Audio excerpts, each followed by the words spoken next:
spent on our property, our rated land value is only 310,000. Our block is only 5,300 square metres. If you rezone our land to logistics, how do we protect that capital value? If we have bare sections next door to us that are big enough to have commercial activities, and if the zoning change occurs, our capital value will be decimated. Any commercial operator will only be interested in the land, not the buildings. To top it off, we'll be left in limbo without the ability to sell for a number of years whilst the value of our property decreases. We are already in that place of limbo now. Tainui Group Holdings, who are our only real option for selling, won't buy us out. Why would they? They've got enough land and projects ahead of them to keep them busy for many years, and they have told us that on numerous occasions. With no leverage or ability to sell to the wider market and the rezoning to logistics, we'll have no ability to negotiate. We just want an assurance that we'll be treated fairly, not to be left in limbo for an indefinite period and to have our life savings lost. We are worried sick. We try not to think about it, but that's not easy, especially as we feel there are currently no options available to us. Excuse me. How can you, as our council, help us? If Tainui aren't prepared to buy us out at a fair price in the short term, and since Tainui doesn't need that land, as they've said for many years, then we ask you to help us retain our enclave as rural residential blocks with adequate buffer zones to ensure we retain our current property values. We believe by doing so we can enhance the area, not detract from it, and in the process save this currently desirable area. We appeal to you as the people's representatives. Thank you for your time. Okay, thank you, Natasha, for that, and we've got all the information and papers, so thanks for that. Now, are there any questions? Yes, Councillor McPherson. Yeah, thanks. Prior to the publishing of the plans we see up there, had anyone from council, planning staff or other part of that been to you as a landowner within that area to discuss that with you? No. Thanks. Just a quickie question. Yes. How big a buffer do you require? I'm not 100% sure. As a group, we'd need to discuss that, but I would think at least 100 or 200 metres. I'm not really sure, but whatever buffer would ensure that we retain the value of our properties. And I'm not sure how, when you're talking about big logistics, shipping operations being around our properties, it would need to be considerable, wouldn't it, when you think about what those operations entail. Okay, thank you very much, Thank you for your Natasha. time. Peter Ryan is the next speaker. Good morning, Peter. Councillors.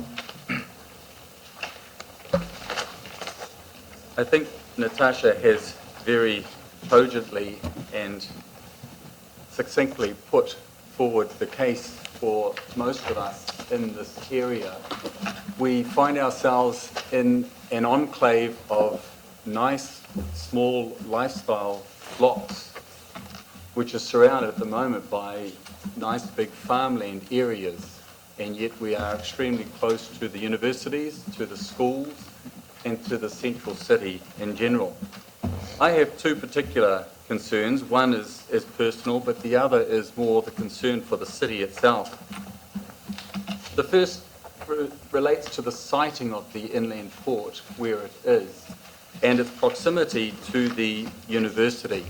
I think the University of Waikato is a huge asset to this city and to the Waikato in general. And to be siting an industrial port right beside such an asset is going to have a detrimental effect on the university, therefore on the city and on the Waikato as a whole. I've attended 3 universities in my time: Auckland University, Waikato University and Otago University. None of the other cities or universities that I'm aware of have anything like the unique rural setting that Waikato University has.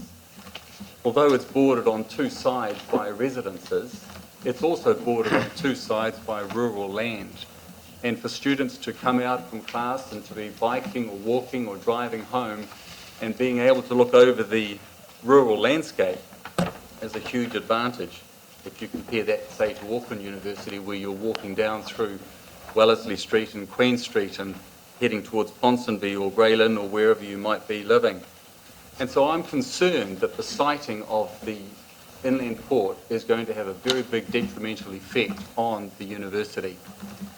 I'm also concerned, of course, for our own situation. We've been living in our block of land since 2004, and we've very much enjoyed the rural amenities. We purchased with the long-term view of being possibly able to subdivide the land and have our children build houses there so that the grandchildren are nice and close. That may have been an option, particularly given its proximity to the city. It's not likely to be an option with the proposed rezoning and inland port. So it's going to have a big effect on my family, on my future, and if we were to stay there, we would definitely want some kind of significant buffer zone and landscaping to be able to protect our lifestyle. Whether that's actually going to work, given that we are an enclave that will be virtually surrounded by the inland port, I somehow don't consider that it's really going to be tenable. So my concern is that council need to consider protecting our situation as much as possible when it comes to the inland port. Nobody is trying to prevent progress going ahead, but we are concerned that it's done in a way that it has the least impact on our own selves as well as on the city. Thank you, Peter, for that. Very good. Any questions of Peter? Okay, thank you. Yes, Councillor Gallagher. Look, I realise it's not directly related, but you've obviously mentioned about the university. Mm-hmm. What position would you expect the University Council and the university leadership to take on with regard to the environmental impact in that port? I would have imagined that they'd be very concerned. I've got no affiliation with the university. Yeah. I don't know what they're doing or where they're coming from, but I would have thought that they would have been very concerned, and I would have thought perhaps the council would have already been engaging in dialogue with them as to what the impact is going to be. I don't know if that's been happening. It certainly didn't happen with us as residents. That's right. I read about this plan initially, I think, in some publication that was in Tauranga. And that was the first I had ever heard of the inland port, and that was about 2 years ago.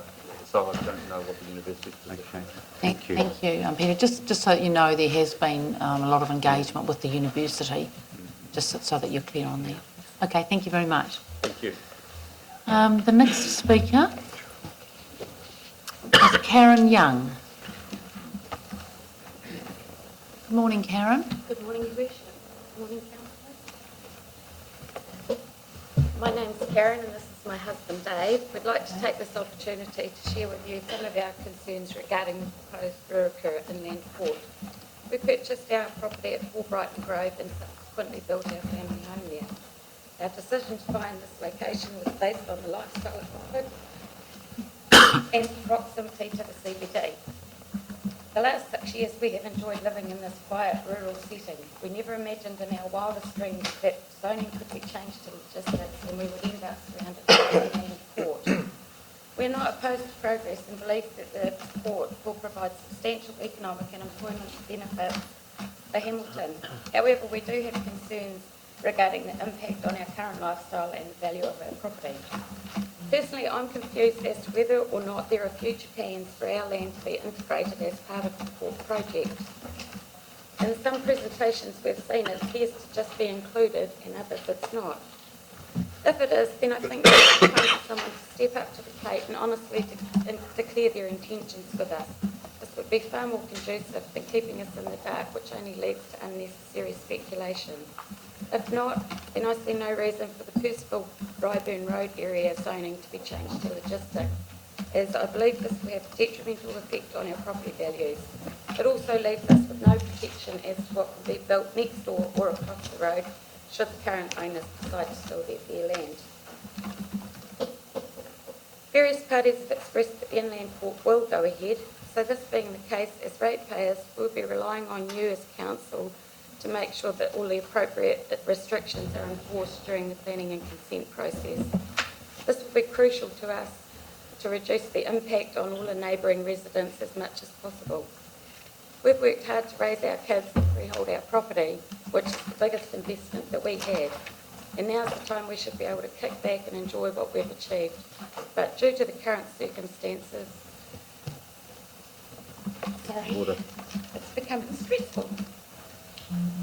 the opportunity to speak, and I hope you'll take some time to reflect on what you've heard and imagine how you would feel put in this situation. Thank you. Thank you, Karen. Questions, councillor Gallagher? Can I ask you what contact you've had with Tainui Group Holdings or City Council staff? No, only at the presentation at the university that they put on, Right. but no dialogue. Okay, thank you. Thank you. Right, thank you very much, Thanks. both of you. The next person is Alan Julian. Good morning, Alan. Good morning. Your Worship, the Mayor and Councillors. I'm Alan Julian. We purchased our property on Ryburn Road 2 years ago. Since then, we've spent over $100,000 on improvements to the house and the grounds. Like others in this area, we chose the property because of its closeness to the university and the city. We also felt that it was an ideal property for development and an investment for my retirement next year. The 2002 Local Government Act requires councils to provide for the social, economic, cultural and environmental well-being of their community. This Act applies to all citizens within the community of Hamilton. Our family has been citizens of Hamilton community for over 25 years. During this period we have, 1, contributed to the city economically as ratepayers and by supporting local businesses. 2, contributed to the city socially as members of some community organisations, preschool, school committees, and some volunteer work. 3, contributed to the city culturally by supporting the arts, and I've played in a band for several years here. We also have supported some of the city's environmental projects. I feel we have met our obligations as citizens of Hamilton without even being aware of this Act. The proposed change in zoning already has a serious effect on us economically, as it will be difficult to sell the property without losing significant amount of money. A lifestyle block about to be zoned industrial lacks appeal. There's also no incentive to develop the block to improve our investment at this stage either. We're also having to reconsider my retirement plans because of this uncertainty. Will we less inclined to financially support cultural, social and environmental projects in the city as well? I ask on my family's behalf and on behalf of others who are not speaking today that the Council consider their mandated responsibility under the Local Government Act to protect the social, economic, cultural and environmental well-being of this lifestyle community in Hamilton. To my mind, the decision you have to make about these properties is very simple. If you owned one of them, what would you accept as being fair and reasonable? Thank you. Thank you very much, Alan. Any questions for Alan? No, thank you very much for your presentation. The next speaker is Russell Cook. Good morning, Russell. Mr. Mayor, councillors.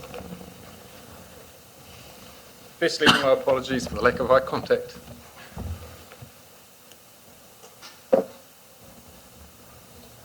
I find this very difficult to do.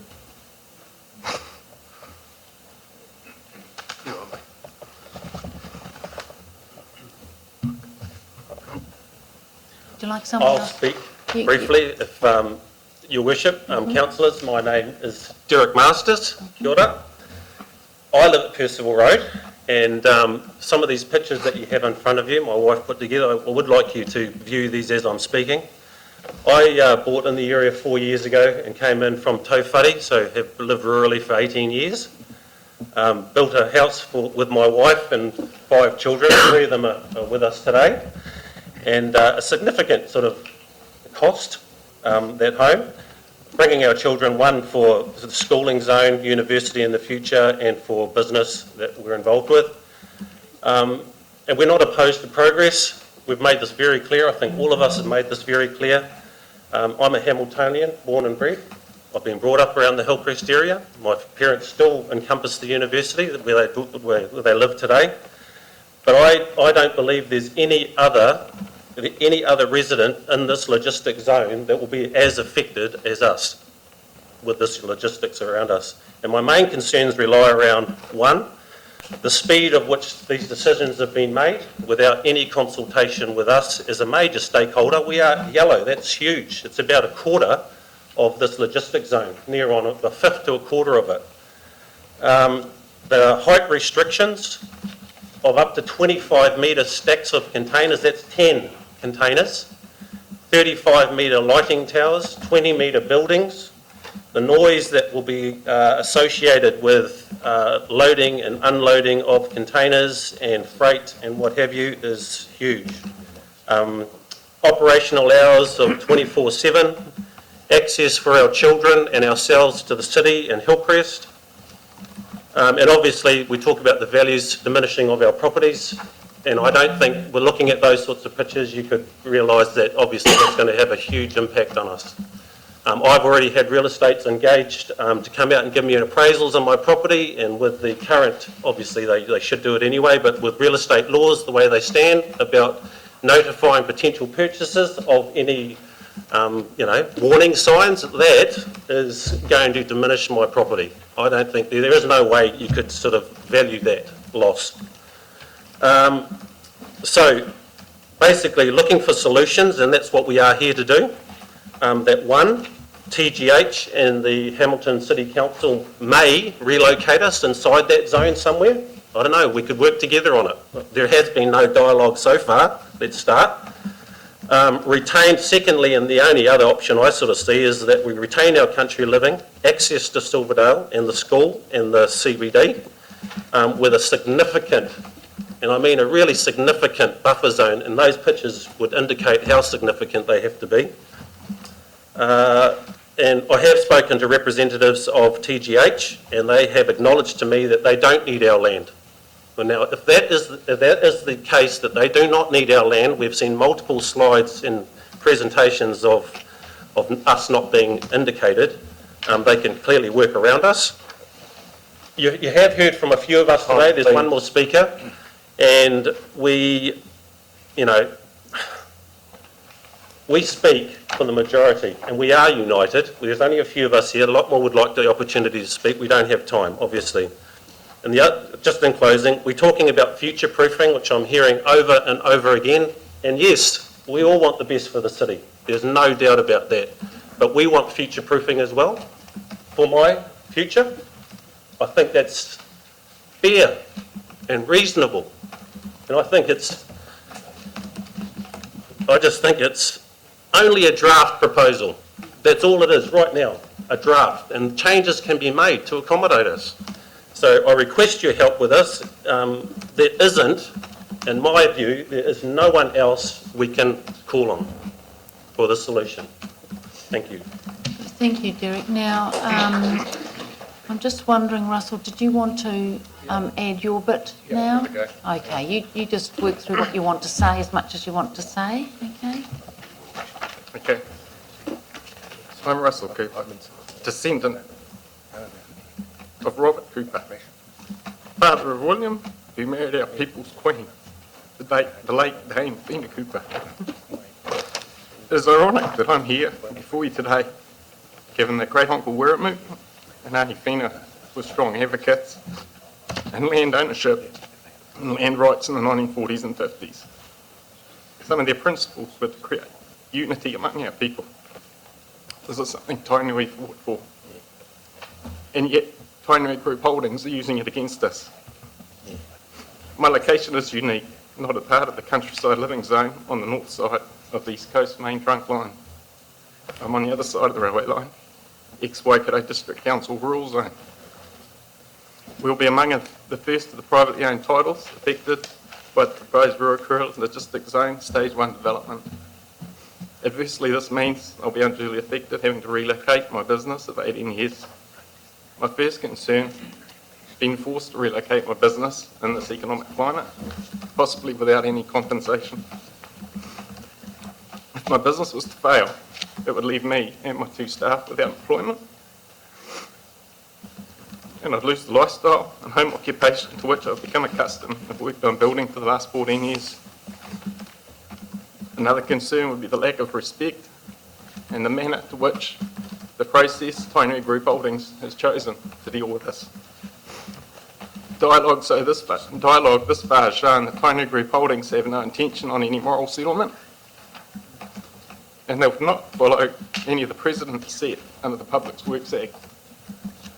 This project of Tainui Group Holdings is unprecedented in the Waikato. There needs to be more study into the emotional effects it'll have on the surrounding neighbourhood. But my main concern, if the rezoning was to go ahead, there'd be an increase in our rates. This could force small block owners like myself to sell, probably only at land value, and more than likely only to Tainui Group Holdings. It would be objectionable of Hamilton City Council to be seen increasing rates, knowing this would cause even more hardship on an already disadvantaged community. I appreciate the good of this project and what it brings to Hamilton. I can appreciate the accessibility to the rail network and the expressway, but I struggle to understand the importance of the logistics zone having to be so close to the CBD. Wouldn't the residential community and the university as a whole be far better off with much more of a buffer between the conflicting zones? Thank you for listening and giving me this opportunity to talk today. Thank you, Russell, for that. It's good. Thank you. Russell, we just have, I think, Russell, we just have a question from Councillor McPherson. Yeah. Sorry, thanks for coming today, Russell. As one of the first landholders affected because of the side of the railway line you're on, have you had any contact from council staff about the proposals for stage 1 of the structure plan development? Only what I have seen at the open days when I've discussed with councillors at the open days. So no communication direct to you? No. Thanks. Okay, thank you very much, Russell. And we've had Derek, so now we've got Bill Cowie. Morning, Bill. Morning. Morning, Your Worship, councillors. As you can see, I'm a one-armed bandit here, but my name is Bill Cowie and I live at 60 Percival Road. And if I can summarise our concerns and objectives, first of all, we're not opposed, as everyone has said, to the location of the inland port. It is Tainui land and they have the right to maximise their use of it. However, they also seek to rezone ours. And if the proposed changes were to go ahead, the capital improvements that have been made, homes, shedding, swimming pools, will be lost. The only value in our property, as others have also said, is going to be in the land itself. So I believe we've clearly indicated that the scale of the losses are huge, and that most of us, that represents the bulk of our life savings. We believe if Tainui needs our land to progress their inland port ambitions, then they need to enter into meaningful dialogue with us to either relocate us and our families to somewhere of equal value or purchase our properties at fair market prices. To date, there has been no contact made from Tainui Group Holdings to any of the affected residents regarding the future plan. If Tainui are not prepared to engage with us and do not need the land for many years, as Mike Hoiho has told us on numerous occasions, then we ask that our zoning state as country living and adequate buffer zones be implemented to protect the amenity values. When this inland port was first presented to the Hamilton City Council, I presume it was sent to the appropriate department for analysis of its merits and to verify some of the forward projections of growth and income for the city that were made.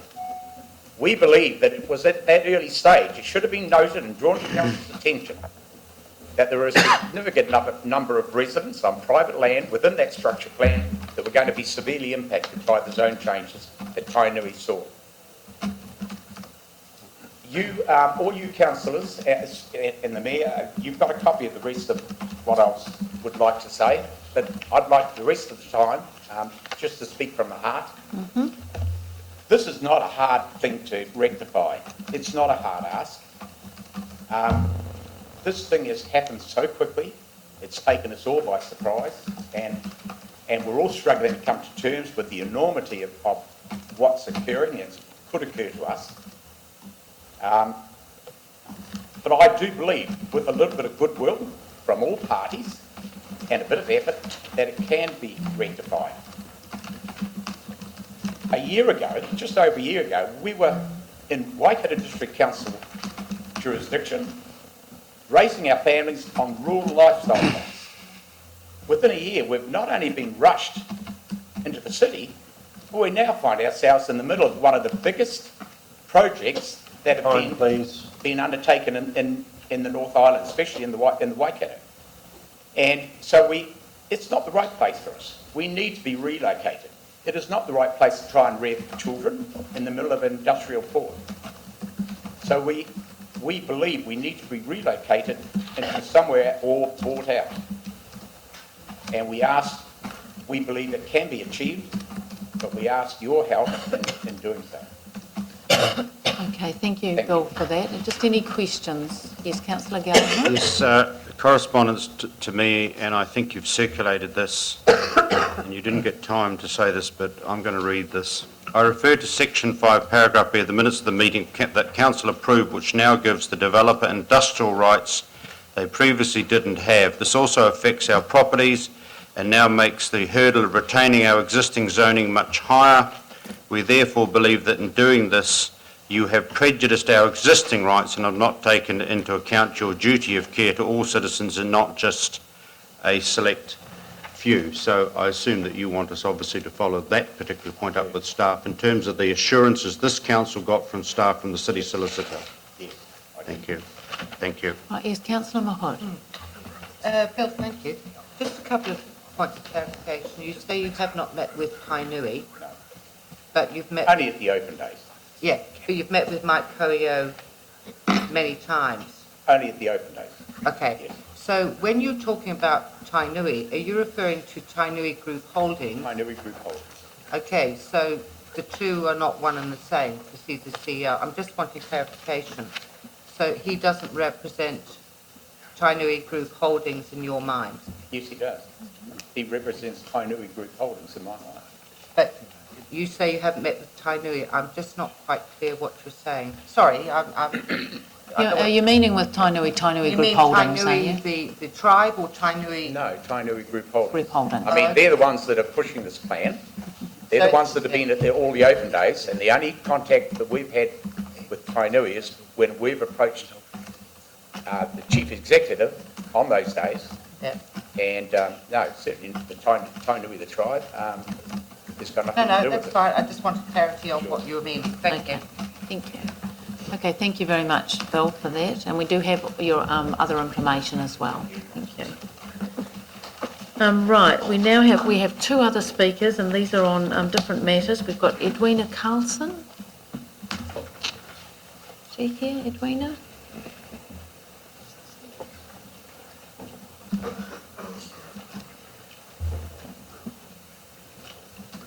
Good morning. So, Edwina, you have 3 minutes, thank you. Thank you. Okay, for many months now, senior staff have been working closely with the Frankton Business Association and Mr. Forlong to ascertain a sustainable way forward for the iconic Frankton markets. As you have all heard many times before, we have worked tirelessly to come to a 100% full agreement about the future and status, this including the professional mediation at ratepayers' costs, meetings with Her Worship, with countless scenarios put forward, but still we do not manage to appease Mr. Forlong. We, as the Frankton Business Association, need security for our market's future. Not only is it unsettling for the stallholders and the community, but its formation with full traffic management in place comes at considerable cost to us and something we cannot sustain for much longer. The road closure application we put before you will help us give a 52 consecutive Saturday format that will flow without too much confusion to all. Yet again, we have an alternative proposal by Forlongs at the 11th hour. It has no sequential flow starting in November with minimal stalls during our biggest trading months of the year. We've had significant signed support of the public, which we have presented previously, and today we present you full support and signatures from the shops affected during the markets, excepting Forlongs. I asked is this not enough evidence that it is how significantly these markets are wanted to remain in our village? Thank you for your time to listen to me beating my passionate drum yet again, and trust that you will vote yes to our sustainable way forward. Thank you. Thank you, Edwina. Yes, Councillor Weston. Edwina, can you just tell me how many other businesses in Frankton there are apart from Forlongs? I'm told that it's about 44, is that right? Yes, I think that's about right. Yeah, we've got all but one signature on that. So that's all of these ones? Everyone, so that's 44. all but one. I counted 44. Thank you. Right, thank you. Thank you, Edwina. Very good. And final speaker, Phil Lang. Thank you, Worship. And Morning, Phil. councillors, also I'd like to say something Right. also. So you have 3 minutes, thanks. Right, thank you. Your Worship, councillors, what I'd ask you to do today is to not rush into making a decision on this new proposal. It's a change in direction from where council's been heading during the last few months. Everybody's been taken down the track of a shared zone, Commerce Street. That still, as I understand it, hasn't been resolved, but is close to resolution. Forlongs has received notice of this return to a temporary road closure option as recently as last week. There may have been other discussions between the association and various people before that. That's not been communicated to Forlongs in any way until last week. And I've received a copy of the staff report, the primary staff report on this as recently as this morning. Now, all that Forlongs is asking at this stage is that more information and more opportunity to think this option through is given until the next council meeting. Forlongs has decided to look to embrace this way forward using the temporary road closure option, but needs some time to think how that could be made to work. So the new proposal involves splitting up the format of the market in different ways during the year, and Forlongs essentially want to look at options which would help it to trade properly during its critical trading period pre-Christmas. Hasn't had the chance to do that over the last week. It's had the chance to put forward a very hurried alternative at the 11th hour, only because it only heard at the 11th hour that this was even being proposed. Now that's all that I intend to say at the start. I'd like to give Mr Forlong the opportunity. Okay, anything? Forlongs has been trying to find a way to have the market operating well on Saturday as a way of allowing Forlongs to trade properly. We may have to accept that a majority of councils would prefer to have a market taken over the whole of Commerce Street on Saturday morning, even if that does affect an important part of our trade. Even if the council is not prepared to place a limit on the markets to assist us through the bulk of the year, there should at least be some compromise around the critical Christmas trading period. Pre-Christmas period of 6 weeks or so is the most important critical part of Forlongs trading. Our competitors at the base and other centres do not have barriers to customers' access or to parking. Surely it would not be too much to ask. The market is set up slightly differently for just a few weeks over Christmas. If there is a proper change to look at the market's layout during the Christmas period without rushing through a decision today, a better long-term outcome might be achieved. Forlongs is the largest retail business in Hamilton, employs more people and contributes more than other retailers to the council's income. It would be disappointing to find out that its contribution is not valued by the council. Thank you, Terry. Yes, Councillor McPherson. Yes, Mr Forlong, you talked about critical Christmas trading period for your enterprise. You, I think, heard the Franklin Business Association representatives say that there was also a critical period for them. Yes. So we have two competing, let's say, critical periods, or complementary maybe, who knows. But you also mentioned that one of your competitors was the base, who didn't face barriers, and you were talking about the market being a barrier to you. Not the market, the access and parking. Sure, appreciate that. I don't see the market as a barrier. Okay, but the things surround the peripherals to it. Yep. One of the biggest shopping days for the base, your competitor, is Sunday. Yes. you don't trade on Sunday, Yes. difficult to compete with them under that self-imposed restriction. Yes. So, and the market itself doesn't operate on Sunday, of course. So, The same rules. is this not a self-imposed situation, at least in part, that you have your difficulty in doing business? I think we have a right not to necessarily have to work on Sunday. But when your competitors do, then you can't compete on that basis.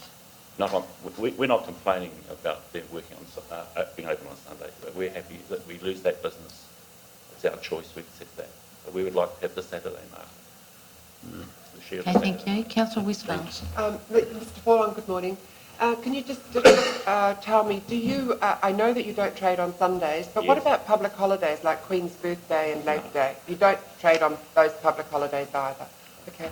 And can you also tell me, please, we talked previously about the parking availability in the railway land. Yes. Has been any progress on that? It was closed permanently and unavailable to market goers. Have you been able to progress that in any way in terms of a gesture of goodwill? We've offered to the markets until it's sold, but at the moment we've subdivided the land and it is up on the market for sale. So you asked that it is available to the market Yes. to use for free parking on a Saturday until it's sold? Yes. Long as the terms of the market we think are fair. Okay, so if you can reach agreement. Okay, thank you. Right.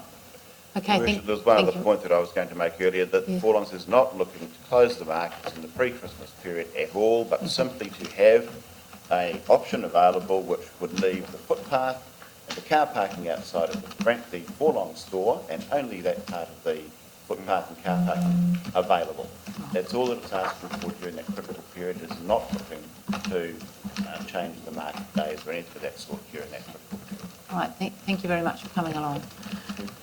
So, councillors, that's the end of the speakers in the public forum. I just want to thank all of you that have come along today and taken your time out of, I'm imagining, work and school, etc., to join us today. Thank you very much. And thank you also for keeping to the time limit and to make your points clearly so that councillors can get the maximum benefit out of what you had to say. So thank you very much for coming along. Your Worship, I have a procedural motion I'd like to move in, that arising out of some of the presentations, if I may. So what would that be, Councillor West? It relates to the Ruakura structure plan area in Personal Road. Yes. And if I can read it out, and it's self-explanatory. I'm a seconder to that, Your Worship. Okay. Right, well, let's hear it first. Sorry. Obviously. I didn't set him up for that. Right, you've been working together there. Very helpful, isn't it? Right. Yes. I helped him write. Don't ask that question, Councillor Westphal. That a council workshop be organised prior to the issuing of the draft district plan to discuss the process to be followed, consulting with all, and that's emphasised, key stakeholders in relation to the Ruakura structure plan. Right. I guess, Your Worship, since I have a sector, just briefly, it appears that there are people who regard themselves as key stakeholders, and I would agree with that assessment, who have not been consulted. I think we have, as the words that were used, a duty of care to ensure that the process to be followed is improved. Yes. So I'll just, and I'll just go to Councillor Hood shortly, but we do have a couple of dates already allocated next week for district plan matters, and my understanding, Councillor Hood, is Ruakura is on the list for those. So, Can I be helpful? yes, thank you. I love being helpful to this council. Great. My understanding from staff is that there is a meeting tomorrow with Tainui and some of these people. I don't know whether you are aware of it. In which case I'll check up and I'll perhaps through Mr. Cowie get in touch with you. It may well be a different area, in which case I'll apologise. But I know it's about Paula gone. I'll find out as soon as I can. So I might just check with the GM on that. We have not made any decisions yet. It's coming back to council as a result of the key issues being brought forward to us next week for consideration before anything is finalised. So we've heard you today, which is good, but that's fine. I So I guess... just might, yes, I know yours was a process issue, councillor McPherson, yes, I've got the issues. Just to explain one part of the Yes. process, Your Worship, was to Yes. ensure that no further action is taken by staff Yes. on the district plan until we are able to have discussions next week or whenever they... Yes, no. So just checking, I might just check final CE, because we do have 2 dates allocated already for meetings on the district plan next week, workshop meetings in the working group. So we can add this discussion to that list quite easily. Right? It's exactly the process council has agreed to follow. Yes. already on that. So it's a good point, councillor McPherson, one I totally agree with. So we'll make sure that that is included in the discussions for next week. Which is Councillor Mahood? already, Your Worship, I'm Yes. just clarifying Right. that, but I will check up to see whether this meeting is with, I know there's one tomorrow with staff, but I don't know whether it's for this particular Right. organisation. So just for those that have come along in respect of the Ruakura matter, so, we are in a process at the moment, so I think all of you understand that no final decisions have been made, and we are moving towards a draft, and then there is a whole process that follows that. So just so that you are aware of that, so it's timely that you voice your opinions, so thank you for doing that. It's been very helpful. Okay, so councillors, that's the end of that matter. So I think what we'll do is confirm the minutes, and then we'll break for morning tea. Process matter, Your Worship. Yes. As I understand, that motion has now been withdrawn, is it? Yes, correct. Yes, Your we've Worship. covered it off, thanks, yes. I don't think we formally put it anyway, so. So item 5 is confirmation of the minutes. And so I'll move the minutes of the ordinary council meeting of 5 July and the extraordinary minutes of 29 June and 19 July. And that's seconded by councillor McPherson. All those in favour? Aye. Any against? Carried. So councillors, what I think we'll do is we will, let's do the document executions, get rid of that one, item 6. So moved. Seconded by Yes. councillor Mahood. All those in favour? Aye. Against? Carried. Right. We'll break for morning tea and we'll start back with item 7, which is the Rifle Club matter. And we'll be back at quarter to. Thank you.